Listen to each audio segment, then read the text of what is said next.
¿Qué tal, amigos de Capital Deportivo? Ya estamos de regreso, tuvimos algunos problemitas para la transmisión. Ya estamos de vuelta para continuar hablando sobre estos temas de lesiones deportivas. Kevin Ayuso. Kevin, te dejo los micrófonos. Hola, ¿qué tal? Pues sí, una disculpa a los que nos están sintonizando por aquellos problemas técnicos. Bueno, son cosas que no se nos salen de las manos, pero bueno. Siguiendo con el tema, habíamos hablado, mencionado un poco sobre el tema que íbamos a hablar, el dolor lumbar en específico. Lo primero que quería mencionar es la introducción, volviendo a retomar un poco lo que comentamos, que tiene un 80% de incidencia, de prevalencia esta etiología, este proceso, esta enfermedad. Bueno, y es lo que quería recalcar o diferenciar, porque cuando nosotros hablamos de incidencia y prevalencia son dos conceptos que se parecen mucho, pero bueno, al menos en salud pública o epidemiología se manejan los conceptos de manera de la incidencia, son los casos nuevos que ocurren en determinada población, y la prevalencia es de estos casos de prevalencia, la proporción de ellos que vuelven a ocurrir. Ok, entonces quiere decir que si estamos hablando de un 80% de 100, queremos decir que si alguien que tuvo lumbalgia alguna vez es alguien que en un 100%, en un 80%, más de 3/4 partes va a volver a repetir con este proceso. Quiero igual marcar la diferencia entre lumbalgia y dolor lumbar en específico, debido a que lumbalgia ya es un término que podemos clasificarlo como un síntoma. Nosotros en el área de la salud, ya sea medicina, terapia física, tenemos dos formas de hacer un interrogatorio al paciente. Uno que son parámetros cualitativos y otros parámetros cuantitativos. Van en razón de ser de la objetividad y subjetividad. Okay, entonces los signos son aquellos que se pueden contar. Tenemos los signos vitales, frecuencia cardíaca, frecuencia respiratoria, etc. En cambio, los síntomas son aquellos que el paciente va a referir. Me duele mucho, me duele poco, me falta aire, etc. Entonces, la lumbalgia, así de manera textual, quiere decir dolor lumbar. ¿Qué es el dolor lumbar? Pues ya habíamos dicho que la lumbalgia o el dolor lumbar es aquel dolor que se encuentra entre el reborde costal, o sea, el límite, ya sea el límite posterior de las costillas, específicamente la 12ª costilla, y la región glútea superior o la unión lumbosacra. Esto es pues la última parte de la espalda, en la parte donde tenemos el sacro, que es un músculo, un hueso, en forma de triángulo que se va a unir con el hueso coxal. Y bueno, toda esta parte es la parte inferior de la espalda, así de manera sencilla. Y bueno, menciona la literatura que es una condición compleja y heterogénea.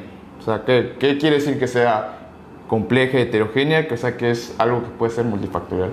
O sea, no podemos atribuirle la lumbalgia a una cosa, pueden ser muchas, puede ser una en específica. Tenemos que ver el contexto global del paciente, debido a que realmente es un problema de salud pública, incluso porque es algo que podemos llegar a incluso infradiagnosticar entre la población en general. Bueno, ¿alguna pregunta, Dan?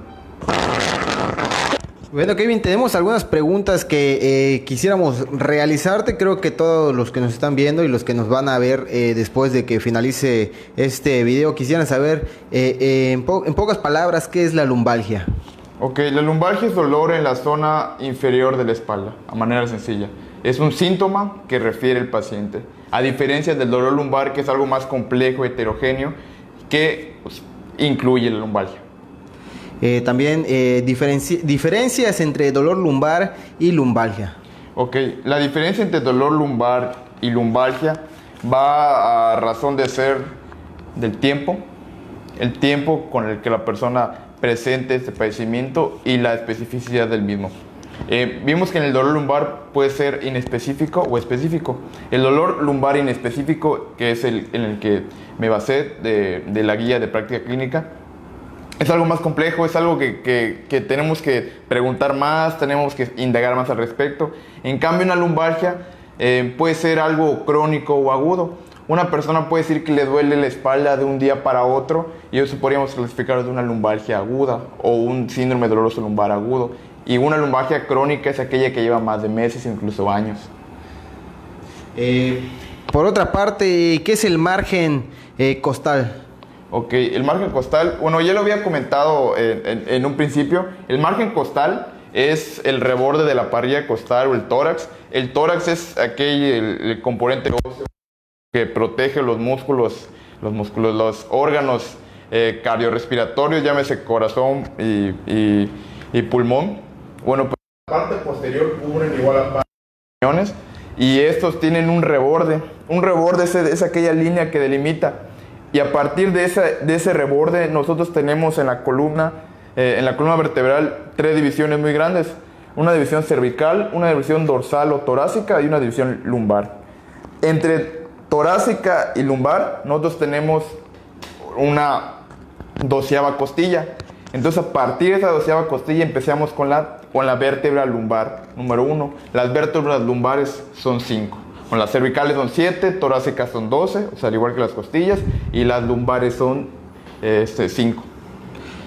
¿Qué es la unión lumbálgica o superior de la Ok, la unión lumbosacra es, bueno, ya comenté dónde empieza, que es en la costilla número 12, donde terminan las costillas, y bueno, la unión lumbosacra es donde se unen las últimas vértebras lumbares, llámese L4, L5, que se unen con el sacro.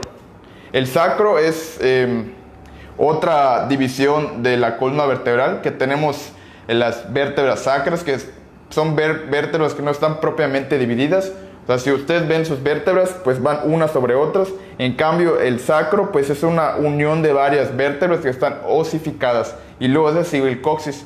Bueno, entre ellas está esto, que esto es el sacro. De hecho, ustedes lo ven luego en los esqueletos humanos o demás. Pues es como pues yo a veces lo quisiera llamar así, aunque a veces no es propiamente cierto, como una colita, un vestigio de colita, como si fuéramos nosotros dinosaurios o algo así, pues un vestigio de una colita, ¿no? Y en la parte de la cadera nosotros tenemos el hueso coxal, que es como la cadera izquierda y derecha. Bueno, estas se unen junto con el sacro y esa es la unión lumbosacra, donde termina lo que es el tórax, donde termina el tórax, ¿sí? Eso es donde empieza, y donde termina es donde termina todo el tronco del esqueleto humano. Bueno, ya teniendo claro eso, seguimos con el tema. Bueno, la justificación de este tema es que el dolor lumbar en específico es una enfermedad musculoesquelética de las enfermedades crónicas que nosotros tenemos a nivel de salud, que son varias. Tenemos diabetes, hipertensión, triglicéridos, etc. Tenemos igual las enfermedades musculoesqueléticas, representan el 40% de las enfermedades crónicas que habemos. Entonces, quiere decir que son bastante, ¿no? O sea, del amplio margen que tenemos de enfermedades musculoesqueléticas, todos los que afecten huesos, tenemos ligamentos, bueno, pues tenemos ahí está el dolor lumbar. Igual tenemos que comentar que tiene un componente biopsicosocial. De hecho, el nuevo enfoque de las neurociencias del dolor, comenta Butler en su libro de Comprendiendo el dolor, que el dolor ahora no solo es un componente que está aislado o solo muy apartado de otras cosas. Tenemos que tener varios componentes, ¿no? El social, el psicológico y el biológico. Habíamos comentado que tiene una prevalencia del 80 al 50%, que habíamos comentado que la prevalencia es el número de casos determinados que prevalecen en una población, en determinada situación, en este caso dolor lumbar en específico. Y ya la naturaleza de esta etiología es inespecífica y multifactorial. O sea, eso quiere decir que no podemos atribuirle, no, usted debido a que es albañil, tal vez por eso le duele la lumbalgia. No, debido a usted que cargó mal su caja de chelas, por eso le duele la espalda, ¿no? O sea, probablemente sí, puede ser, pero probablemente no también. Así que pues tenemos que ver la globalidad de esto. ¿Alguna pregunta, Dani? Bueno, parte del tema es, ¿qué es la prevalencia, Kevin? La prevalencia, bueno, lo comento y lo digo, esos son temas que son de salud pública. Bueno, a aquellos que les gusta pues ver el programa de Cartel en las mañanas, él habla mucho de estos términos. Bueno, en específico de la prevalencia. La prevalencia es la proporción de individuos con características en un evento determinado. O sea, la proporción, recordemos que es una pequeña ecuación matemática de una determinada población. Tenemos un dividendo y un divisor de un caso específico, en este caso el dolor lumbar. Tenemos la población, cuánto de esta población es la que va a prevalecer. Hay otro concepto por ahí que es incidencia, que se parece mucho a incidencia y prevalencia. La incidencia son los casos nuevos que están saliendo de esto. Bueno, los casos nuevos son los casos que van a dar de dolor lumbar. Entonces, de los casos de dolor lumbar son los que están prevaleciendo, o sea, los que vuelven a dar.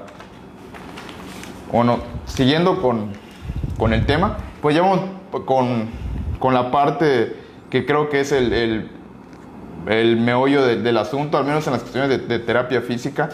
Hay en la guía del catálogo maestro que comenté, tenemos dos. Una que es el catálogo rápido o de evidencias y recomendaciones, y una es una revisión rápida. En las intervenciones de terapia física tiene varias recomendaciones y me gustaría ser puntual con cada una. Cada una de estas tiene diferentes grados de recomendación. Tenemos A, B, C o PBO. Bueno, en estas, siendo uno por uno, tenemos que no se recomienda el reposo en camas con pacientes con dolor lumbar en específico. O sea, esto quiere decir que si el paciente entra dentro de la clasificación de dolor lumbar en específico, no se recomienda el reposo. Hay otros casos donde dolor lumbar específico, llámese hernia de disco, fractura de disco fractura de vértebra, hernia de disco, una protrusión de hernia de disco, etcétera. Tal vez en los casos sí se recomiende, pero el dolor en específico no se va a recomendar, porque vamos a ver más adelante que el movimiento es la clave para seguir avanzando con esto. Igual la guía recomienda que hay que mantener, restaurar y aumentar las actividades de la vida diaria del paciente, ya sea agudo o crónico. O sea, va a razón de ser con la primera recomendación. No tenemos que pensar que por el hecho de que algo duela, tenemos que dejarlo ahí inerte, ¿no? Lo ideal es ver por qué duele e incidir sobre ello. Y algo que se me hizo muy interesante y curioso de la guía, que creo es algo que yo desconocía hasta hace poco, que la guía de práctica clínica menciona los ejercicios de core. O sea, los ejercicios de core son bastantes. Es una parte de ejercicio terapéutico que nosotros manejamos en terapia física, que son una diversidad de ejercicios. Básicamente son ejercicios de fortalecimiento de la faja abdominal o la faja toracoabdominal, que incluye músculo transverso del abdomen, recto abdominal, fascia toracolumbar, etc. Igual menciona el método de Mackenzie. El método de Mackenzie es un método de ejercicios en extensión de tronco. En terapia física tenemos métodos y técnicas. Las técnicas son aquellos procedimientos que se hacen que no llevan realmente un método.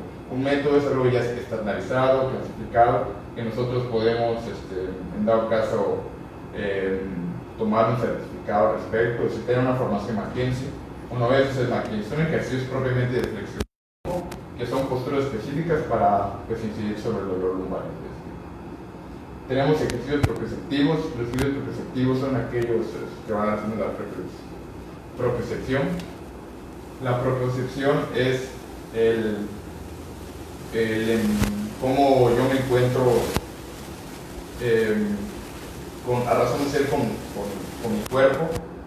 Es lo que yo siento con mi cuerpo con respecto al espacio. Tenemos propiocepción y interocepción. La propio es el propio del cuerpo y la exterocepción es aquello externo, ¿no? Como yo siento mi medio externo. Tenemos igual el ejercicio terapéutico acuático o hidroterapia, que es ejercicio en agua, ejercicio en un tanque terapéutico, es similar a una piscina.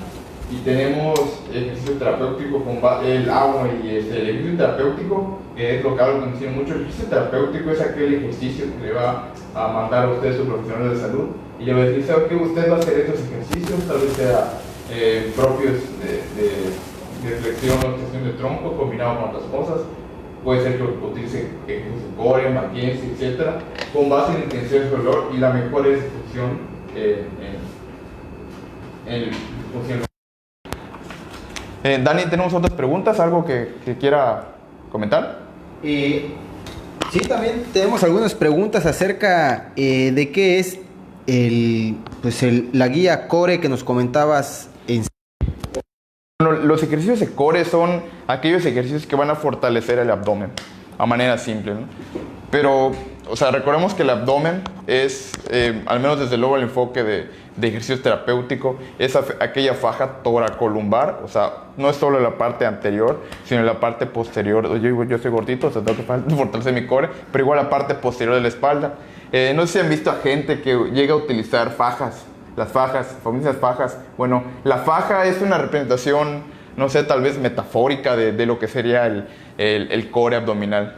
O sea, ha visto, no sé, albañiles o cargadores de cargamento en tiendas. Bueno, eso que usted ve lo negro, esa faja es su core.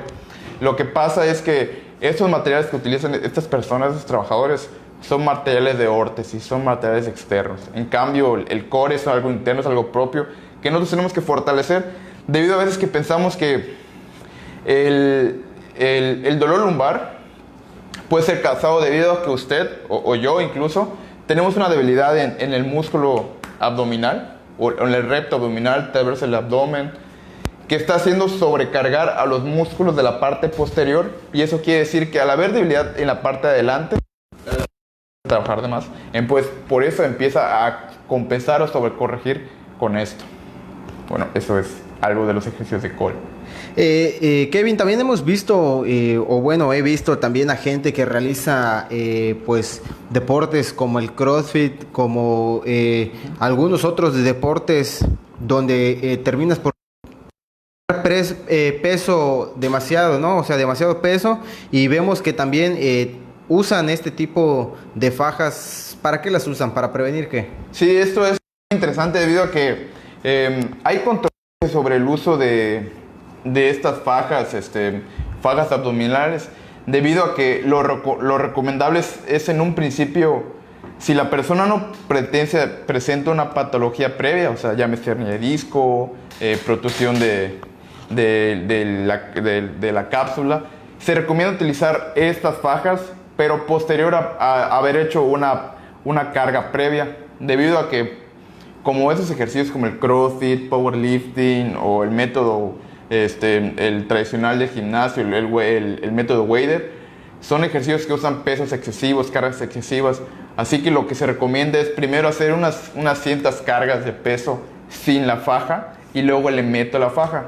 De hecho, en lo personal, a mí me gusta mucho el powerlifting, y cuando empiezo a entrenar, lo que hago es primero cargo peso sin faja, y luego cuando ya siento un poco la fatiga es cuando meto la faja, porque eso quiere decir que pues, el cuerpo está trabajando, está entrando en calor y ya es que necesita la faja. Entonces, Kevin, por ejemplo, cuando vemos que a lo mejor un deportista de levantamiento de pesas, vemos que usa estas fajas, es porque ya trae a lo mejor una previa lesión, ¿no? Tal vez lo esté utilizando. Francamente no lo sé, o sea, habría que preguntar al deportista, pero claro que sí puede ser que él ya tenga una lesión previa, porque incluso usando este tipo de materiales, el deportista se puede lesionar. O sea, usar el material no es sinónimo de protección completa. Estos materiales, a fin de cuentas, son órtesis, son ayudas para el deportista, pero no quiere decir que ellas son el gold estándar o son la salvación. O sea, respondiendo a la pregunta, sí, claro que sí, puede ser que el paciente ya traiga, o quiere decir que esté cuidándose. O sea, te puede servir para ambas cosas, para prevenir y cuando tú ya estás lesionado. Sí, claro, para ambas. Por otra parte, platicarnos acerca, Kevin, de qué es el método McKenzie. Bueno, el método McKenzie es un método neolandés, o sea, es un método europeo que ha sido estandarizado, como comenté en un principio. Lleva, de hecho, toda una formación que va de bastantes años, y de hecho para que un terapeuta sea considerado terapeuta McKenzie, él tiene que haberse formado en una escuela con certificado McKenzie. Esto es un conjunto de ejercicios en flexión y extensión de tronco. O sea, esto es flexión de tronco y esto es extensión. Okay. Esto es flexión, esto es extensión. O sea, la combinación de estas variantes y posturas son a razón de ser de algo que se llama cadenas musculares. Nosotros en el cuerpo tenemos 3, pues, bueno, depende igual mucho de donde usted lea, pero bueno, al menos las cadenas que yo manejo son 3, una cadena anterior, una cadena posterior y una cadena diafragmática. Las cadenas musculares son un conjunto de músculos que se unen para hacer funciones específicas. Nosotros cuando hacemos ciertos estiramientos, estiramos más una cadena posterior o una anterior. Y bueno, pues lo que hace Mackenzie es agarrar cadenas musculares y las clasificó en ciertos ejercicios determinados, y con base a estos es que hizo su programa o método Mackenzie. Platícanos también qué es la propiocepción. La propiocepción, como comentamos hace un momento, es como yo determino mi cuerpo conforme es que se me va un poquito la palabra porque se parece mucho, pero es como yo encuentro mi cuerpo a razón del espacio. O sea, yo cuando cierro mis ojos y siento mi mano, yo sé que tengo un dedo, 2 dedos, 3 dedos, 4 dedos, 5 dedos. Sé que tengo una mano, sé que tengo un antebrazo, sé que tengo un hombro. Bueno, todo esto es propiocepción, ¿ok? Entonces, usted, si, por ejemplo, yo tengo acá unos libros, tengo acá un pequeño casquito, una estatuilla. Bueno, yo ya ubiqué estos. Esto es exterocepción, ¿ok? Yo sé que estos están al lado de mí. Bueno, la procepción mía es como yo agarro y interactúo con ellos, pero estoy consciente de estas cosas, pero yo realmente no me enfoco al objeto, sino me enfoco a mi mano, cómo manipulo y interno a ella. Esa es procepción.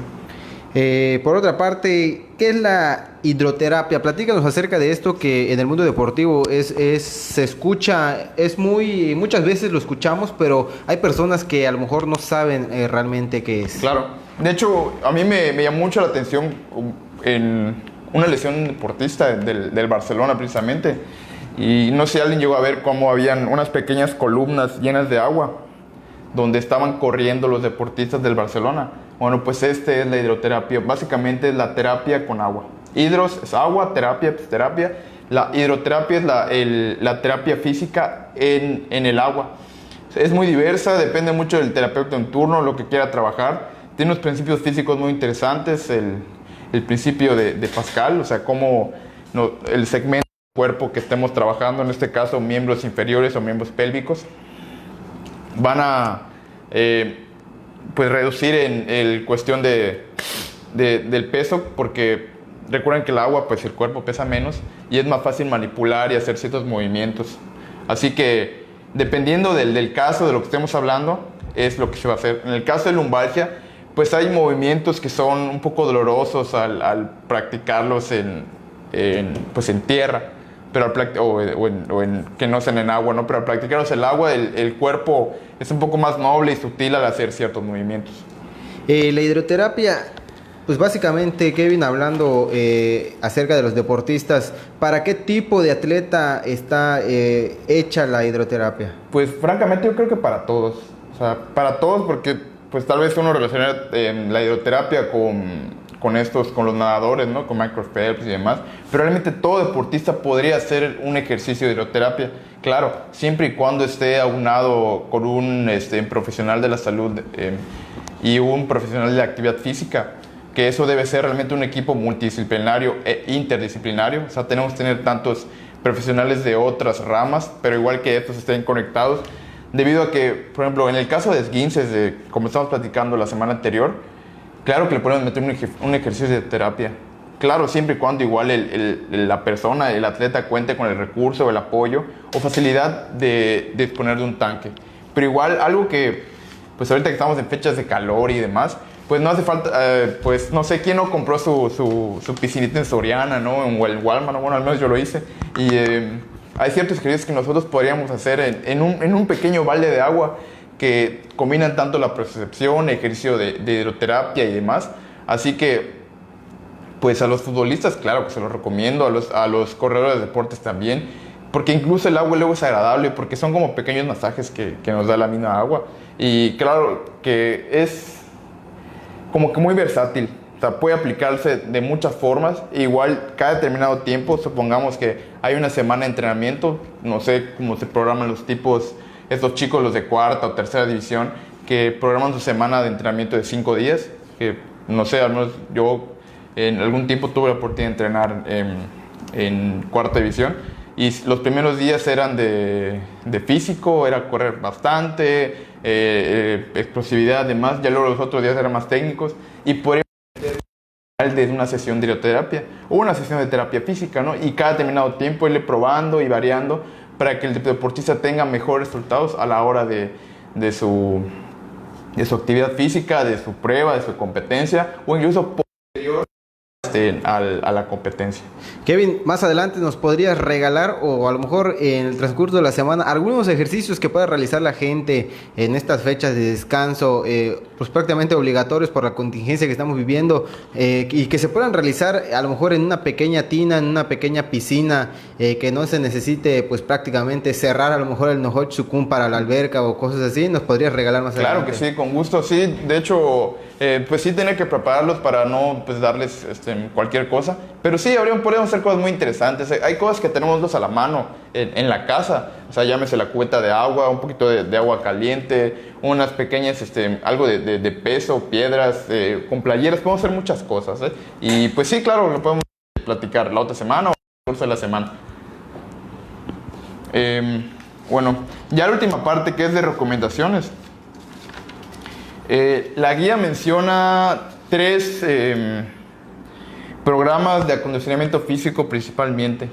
Hay algo llamado diagrama de flujo en la guía de práctica, que es básicamente el seguimiento que lleva el paciente de cómo estarlo manejando. Y bueno, ya al final las recomendaciones, cuando ya el paciente ha sido diagnosticado y ha sido tratado y demás, se le recomienda que practique yoga, tai chi y pilates.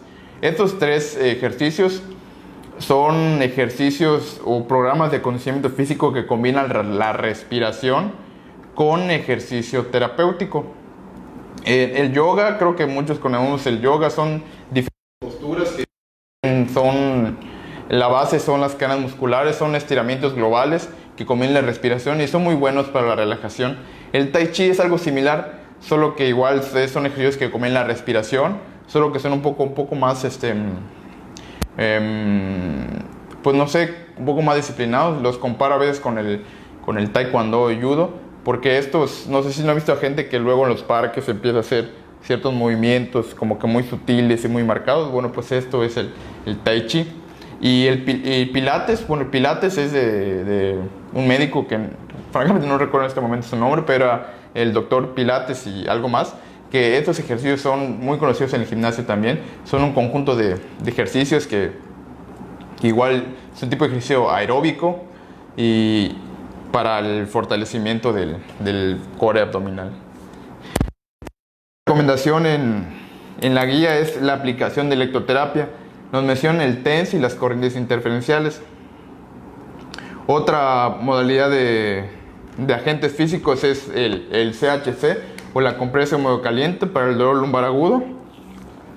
El láser terapéutico de baja intensidad para puntos gatillos bien delimitados. La masoterapia o masajes para espasmos musculares. Y no se recomienda el uso de tracciones. Recordando que la tracción es pues, la separación articular de 2 carillas articulares. Y pues no se recomienda esto. Dani, ¿algunas preguntas que tengamos ya para concluir el tema? Kevin, preguntarte acerca de esos masajes. A lo mejor una persona sufre de dolor lumbar, a lo mejor no sabe o no ha identificado qué es realmente lo que le duele. A lo mejor tiene un desvío, no sé, de columna, de alguna vértebra. Pero esta persona conoce a alguien que realiza masajes, va a realizarse masajes porque es lo muy común, es lo común claro, que hacemos. Claro. Algo así con las lesiones del fútbol, vamos con una persona que sabe sobar, nos dan un masaje y pues a la larga termina perjudicando más en lugar de ayudar. ¿Sabes qué pasa, Dani? Es una pregunta excelente y es muy controversial incluso, porque si usted le pregunta a un fisio, a su fisio de cabecera, probablemente le niegue rotundamente ir al huesero. Pero a algunos fisios que tal vez tengan un poco de mente más abierta, pasará bueno, al menos en mi perspectiva, es que hay que primero entender el contexto en que nos encontramos. Al menos en Chetumal, las personas que estamos viendo estos programas de Chetumal, sabemos que pues, Chetumal forma parte de la península de Yucatán. Y Yucatán, pues somos muy dados a las creencias mágico-religiosas de la gente. Entonces, por lo tanto, el huesero, el sobador, el hierbatero, el que sea, ¿no? El que le guste dar o sea bueno para dar masajes. Incluso yo desde pequeño llegué al huesero en alguna ocasión de mi vida. O sea, esto no está mal, siempre y cuando sea el caso específico. Debido a que puede pasar 50-50. Uno o la otra o te mejora o te empeora.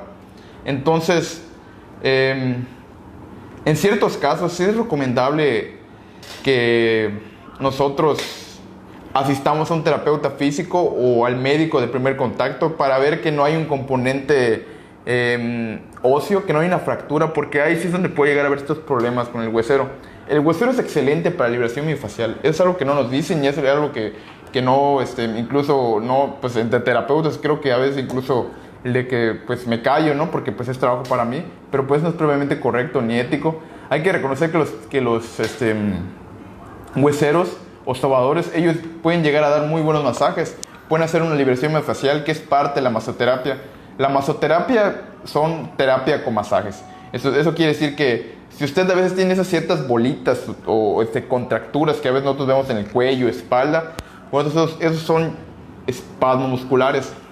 Hay dos conceptos que igual son muy parecidos, que es el concepto de espasmo muscular y el concepto de espasticidad. Los dos utilizan la palabra espasmo o espas. Espasmo muscular es una contractura muscular involuntaria que no se relaja de un segmento o una fibra específica. Eso es algo que no es, pues diría yo, tan complejo ni tan delicado, a diferencia de una espasticidad. Una espasticidad es algo que es de sistema nervioso central. Si usted ya ha llegado a ver a niñitos con PCI o una parálisis cerebral infantil, con gente que tuvo un infarto cerebral o un evento vascular cerebral, son gente que a veces tiene sus manos en esta posición, que están así como dobladitos, ¿no? Chuequitos, con todo el respeto de la palabra. Esas personas presentan espasticidad. En cambio, el espasmo, ¿no? Esas pequeñas bolas duras que usted llega a encontrar, que nosotros en terapia física le llamamos trigger points o puntos gatillos. Estos puntos, pues con un huesero, claro que puede liberar esto. Incluso entre la familia, entre el hermano, la tía, la abuelita, pues entre ellos nosotros podemos practicar masajes. Esto es tan sencillo como ver un simple video en internet, claro, depende del video. Igual con el asesoramiento de su terapeuta. Incluso nosotros podríamos darlo, yo podría darle ciertas pautas para darle un masaje entre ustedes. Y ya para pues en dado caso de que persista o se requiere un masaje, pues se le dé. Y si el dolor persiste, pues claro, ya visitar a su médico primer contacto, a su terapeuta físico de cabecera. Bien, ya por último, Kevin, ¿qué es el CHC? El CHC es la compresa húmedo caliente. La compresa húmedo caliente es, de hecho, yo hace unas semanas antes de iniciar la pandemia y todo esto, estaba pues vendiendo unas compresitas artesanales que eran de arroz, garbanzo y otra semilla, que básicamente es el contenido de algo, o sea, en este caso semillas, que incluso usted lo puede hacer en su casa. O sea, son con un calcetín o una camisa que se costure, se mete estas semillas y se meten al horno, se calientan menos de un minuto y usted la pone en la zona dolorosa o la zona del espasmo muscular. Supongamos, si a usted le duele la zona lumbar, de la lumbalgia o del dolor lumbar en específico, la pone de 15 a 20 minutos, o sea, para que no llegue a quemar, o sea, en la zona, y luego ya usted puede empezar con el masaje. Ese sería el uso de la compresa. Es una modalidad de termoterapia de calor superficial, o sea, esto llega a penitas, a cruzar la piel y parte superficial de la piel, que es la dermis y epidermis, para ya luego pasar con el masaje, que es un poco más duro y pues llega más a la zona. Bien, Kevin, se han acabado las preguntas. No sé si desees agregar algo, apuntar algo para toda la gente que nos está sintonizando. Pues igual agradecer nada más, la verdad creo que esta ocasión del programa fue un poco más enfocado al tema, ya no quise caer en subjetividades. Creo que conforme más tenemos información caen más preguntas. Si tiene alguien alguna pregunta me gustaría que la haga, incluso si se le ocurre después por inbox, con gusto puedo responderla. Y si hay algo que se quiera que se comente, que se diga, pues yo estoy en toda la disposición de poder comentarlo. La información que yo les traigo es información que está en internet, que está en las guías, que es información que trato que no sea de más de 5 años de antigüedad, debido a que pues todo lo que se sabe siempre está en vigor de dudar sobre ello. Así que pues nada más agradecer la oportunidad del espacio. Muchas gracias, Dani, y pues a los que nos vieron otra vez, muchísimas gracias. Tengan buenas noches.